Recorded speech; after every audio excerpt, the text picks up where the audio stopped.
Well, this week went by pretty freaking fast. I got to listen to 3 albums, so that's pretty good. But I mean, they were fairly short. Besides from Lewis Capaldi. Yeah, I'll talk about that later. But I listened to 3 albums this week. I listened to K-Tremine by Kaytranada and Amine, Broken by Desire to be Heavenly Sent by Lewis Capaldi, and I also listened to Suicide Boys' Yin Yang Tapes, which is probably the best one this week.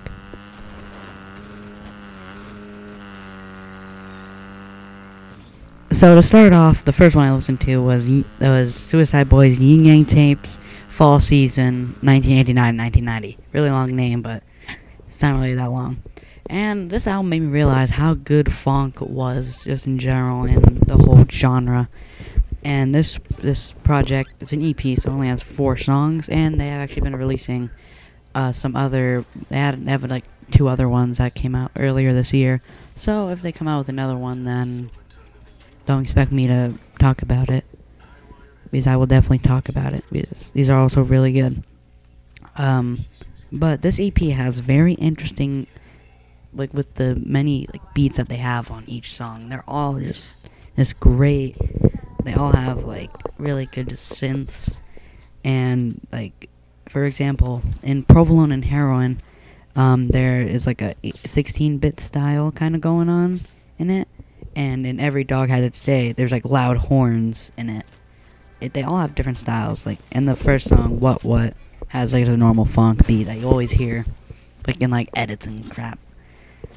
But I just love the flow from the Suicide Boys, and it just goes really psychotic with the instrumentals. Like, for example, they have a lot of just weird ad-libs. Like, they just yell kind of whatever they really want to. Like, in Provolone and Heroin, they say a line before verses that become the ad-libs, which it just makes the song just sound better. But one bad ad-lib that you hear in Every Dog Has Its Day, it just says, like, you will die, or something like that. Or you'll die today. I forget what it is specifically, but it's just really annoying. Listen to the song, you'll know what it is. It's just super stupid. Another thing I just don't like about it is like the high pitch and the low pitch on them. It's so hard to hear them when they're in low pitch, but then when they're high pitch, they just sound kind of annoying to listen to. It just doesn't work well. I don't like it. But the only person that actually does is the only feature of Freddie Dredd, which his high pitch has like a 16-bit too, and the low pitch just, I don't know, just works better. And speaking of Freddie Dredd, he has really good flow on Provolone and Heroin, which just makes it a great song. They all have good verses throughout. And like a funny lyric in it was, "Kick back like a Mizak while I get a Dizome, sipping on some scissor. I can hear a wizard. The chopper leave him leaking, put his body in the desert." It sounds stupid. It sounds like someone freaking like Snoop Dogg would say. It's kind of the whole point of it. And so overall, this album has really good flows. And even though it's just like 12 minutes long, which it's just an intro and 3 songs, you should definitely listen to this. It's just great. And the voices just kind of mess it all up. Overall, I give it a 9 out of 10, and I just love all the songs on there. Just a great album overall. Besides from this next one. The next one is Broken by Desire to be Heavenly Sent. The name is already stupid. I just freaking messed up even trying to say it. By Lewis Capaldi. It's just super duper boring. Throughout the whole album, I was really just doing this.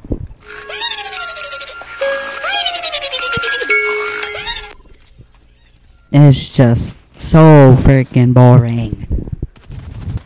So the reason why it was this boring is because all the songs are very slow. They're all like 3 to 4 minutes. The only songs that aren't boring is Forget Me and The Pretender, which Forget Me is like the main song off the album. You probably heard it on the radio. It's okay, but it just doesn't match with the whole flow of everything. But that's what makes it good.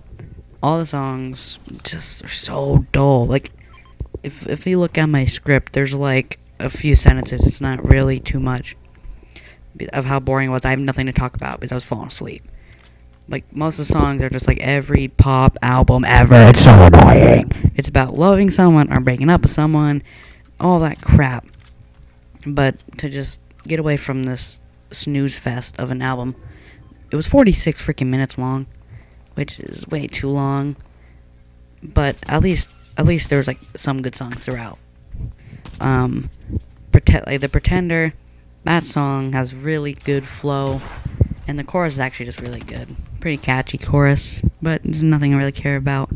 Forget Me is just also a very catchy song. I've heard it on the radio a couple times, but it's just, I don't know, just good throughout. It just has a nice rhythm to it and everything. And Leave Me Solely has a guitar solo, which made me actually wake up from my freaking power nap. Overall, I have nothing to talk about for this album. I give it a 2 out of 10. I'd rather watch paint dry. The next album is K-Tremene, which, in my head, I thought was actually going to be one of the best albums of the year. I was totally wrong about it. Because this album is... Call the Midwest because every single thing in it is mid. Skyline Chili. Mid. Your Cincinnati Reds who haven't won a World Series since 1990. Is mid. Throughout the album, it's very dancey, tropical beats, like if I was a hip-hop dancer in frickin' Hawaii. And there's some beats, like on Master P, where it's just a normal, like, rap beat. It just doesn't flow with it that well, but it's actually the best songs on the album, which is kind of bad if your whole album's basically, like summer hits, I guess. But I don't think your grandma is listening to frickin' Kaytranada. Yeah. The album has just like weird bars in it. Like Amine has bars that just sound similar to every other rapper in the world. But there are some that are clever, like, but nothing too interesting that I need to quote at all. And actually, one bar that actually is interesting is on the last song, K&A. Amine says, K-Tremene, best rap album competition, none. That's hilarious, because I already knew that this album was freaking mid by the time I heard the last song. What carries the whole album is the features. We got Freddie Gibbs, Snoop D-O Double G, whoever the frick Amire is, and Big Sean. I thought Big Sean was going to do horrible, but actually he has one of my favorite verses on the entire album. I honestly, that's good flow all around, and just does better than Amine. Even though it's Amine's album, so that's kind of crazy. And Freddie Gibbs is always good. Like, of course he's gonna be better. He just takes the spotlight. And Snoop Dogg just kind of flows with the types of beats. Like if you hear like California Girls, it's kind of like that. Kind of flows with that, very tropical. Also, the songs are very incomplete.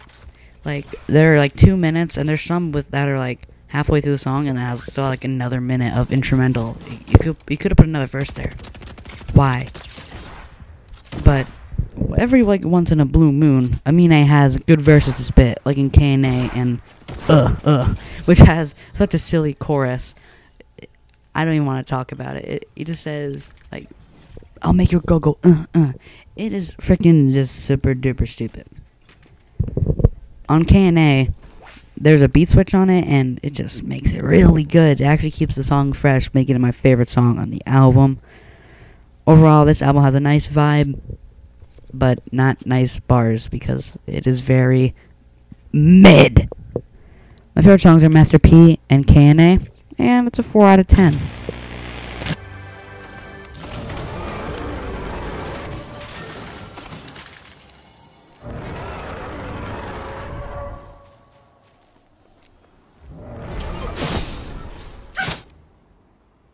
Overall, this week was decent.